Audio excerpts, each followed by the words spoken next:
திருவள்ளூரில் மத்திய பாஜக அரசின் வாக்கு திருட்டை கண்டித்து திருவள்ளூர் வடக்கு மாவட்ட காங்கிரஸ் கமிட்டி சார்பில் கையெழுத்து இயக்கம் நடத்தப்பட்டது. முன்னாள் மாவட்ட தலைவர் ஏஜி சிதம்பரம் மற்றும் மாநில துணைத் தலைவர் ஏகாட்டூர் ஆனந்தன் ஆகியோர் முன்னிலையில் பொன்னேரி சட்டமன்ற உறுப்பினரும் திருவள்ளூர் வடக்கு மாவட்ட காங்கிரஸ் கமிட்டி தலைவருமான துரை சந்திரசேகர் கையெழுத்து இயக்கத்தினை துவக்கி வைத்தார்.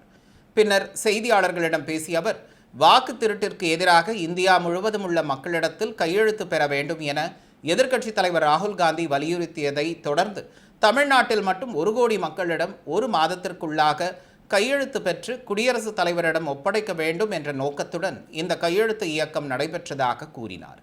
இதில் திருவள்ளூர் நகர தலைவர் ஸ்டாலின், திருத்தணி நகர தலைவர் ராமகிருஷ்ணன், திருவள்ளூர் வடக்கு மாவட்ட மகளிர் காங்கிரஸ் தலைவர் ஜோதி சுதாகர் ஆகியோர் கலந்து கொண்டனர். மத்தியிலே ஆளுகின்ற பாசிச பிஜேபி அரசு எவ்வாறு வாக்குகளை திருடி இத்தனை ஆண்டு காலம் பொய்யான ஒரு ஆட்சி நடத்தி கொடுக்கிறார் என்பதை நாட்டு மக்களுக்கு மிக தெளிவாக எடுத்துரைத்திருக்கிறார். வாக்குகள் திருடப்படுவது கண்டுபிடிக்கப்பட்டு அதனை தடுக்கும் விதமாக மேலும் இது போன்ற தவறுகளை செய்யக்கூடாது என்பதற்காக இந்தியா முழுமைக்கும் பல கோடி மக்களுடைய கையெழுத்துக்களை பெற வேண்டி தலைவர் ராகுல் காந்தி அவர்கள் வலியுறுத்துகிறார்கள்.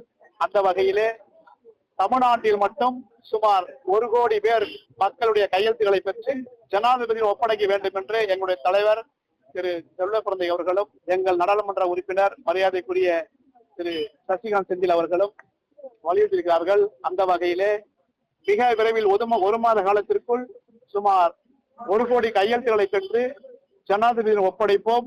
தமிழ்நாட்டில் வாக்கு திருட்டு என்பது நடக்கக்கூடாது என்பதுதான் எங்களுடைய இலக்காக இருக்கும். இனி இது போன்ற வாக்குகளில் ஈடுபடும் பிஜேபி அரசை கண்டித்து நாடு முழுவதும் மக்கள் எழுச்சியோடு இருக்கிறார்கள். வருகின்ற எந்த தேர்தலிலும் ஓட்டு திருட்டு என்பது நடைபெறக்கூடாது, ஜனநாயகம் காப்பாற்றப்பட வேண்டும் என்பதுதான் தலைவர் ராகுல் காந்தி விருப்பமாக தெரிவித்திருக்கிறார்கள்.